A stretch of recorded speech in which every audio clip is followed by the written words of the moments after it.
سیکھنے کے لیے بے شمار ذرائع ہے، مگر پھر بھی کہا جاتا ہے کہ زمانہ بڑا استاذ ہے۔ منہ میں زبان تو سب ہی رکھتے ہیں، مگر کمال وہ کرتے ہیں جو اسے سنبھال کر رکھتے ہیں۔ بعض رشتے ہمارے لیے بس اتنی ہی گنجائش چھوڑ دیتے ہیں کہ ان سے الگ ہو جائے۔ میں نے دیکھا ہے دل میں زہر رکھتے ہوئے شہد اگلتے لوگ کہتے ہیں کہ کسی ایک کے چلے جانے سے زندگی رک نہیں جاتی، لیکن یہ کوئی بھی نہیں جانتا کہ لاکھوں کے مل جانے سے بھی اس ایک کی کمی پوری نہیں ہو سکتی۔ کہیں ایسا بھی ہوتا ہے کہ ہمارا ایک عمل اچھا یا برا ہماری پوری زندگی کی میزان کو بدل ڈالتا ہے۔ صرف ایک عمل گناہ کو پھیلانے کا ذریعہ کبھی مت بنو، کیونکہ ہو سکتا ہے آپ تو توبہ کر لو، پھر جس کو آپ نے گناہ پر لگایا ہے وہ آپ کی آخرت کی تباہی کا سبب بن جائے۔ آنکھوں سے سستی بہنے لگے تو قبولیت کے سمندر میں ضرور ہلچل ہوتی ہے۔ جنت وہ واحد شاندار جگہ ہے جہاں جانا تو سب چاہتے ہیں، مگر جلتی کسی کو نہیں۔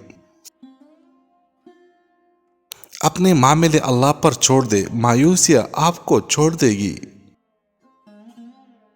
کچھ بننے سے پہلے انسان بنو، انسان کی کامیابی انسان کو حیوان بنا دیتی ہے۔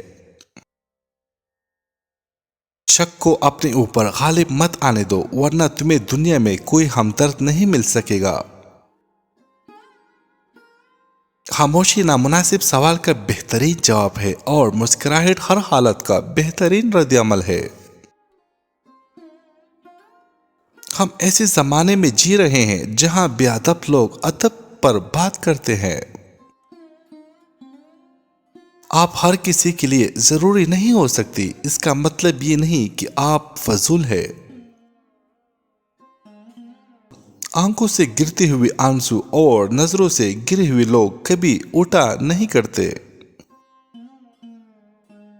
جنازہ رہبری کرتا ہے پیچھے چلنے والوں کی، انہیں وہ راستہ دکھاتا ہے جو وہ بھول بیٹھے ہیں۔ جہاں تعلقات میں احساسات نہیں ہوتے، صرف مطلب ہوتے ہیں، وہاں لوگوں کو محسوس تک نہیں ہوتا کہ کوئی ہماری زندگی سے کب اور کیسے نکل گیا۔ لفظوں سے زیادہ لہجے اثر کرتے ہیں۔ زندگی مسلسل جد و جہد اور جستجو کا نام ہے۔ اللہ ہر پرندے کو رزق دیتا ہے، مگر اس کی گھونسلے میں نہیں ڈالتا۔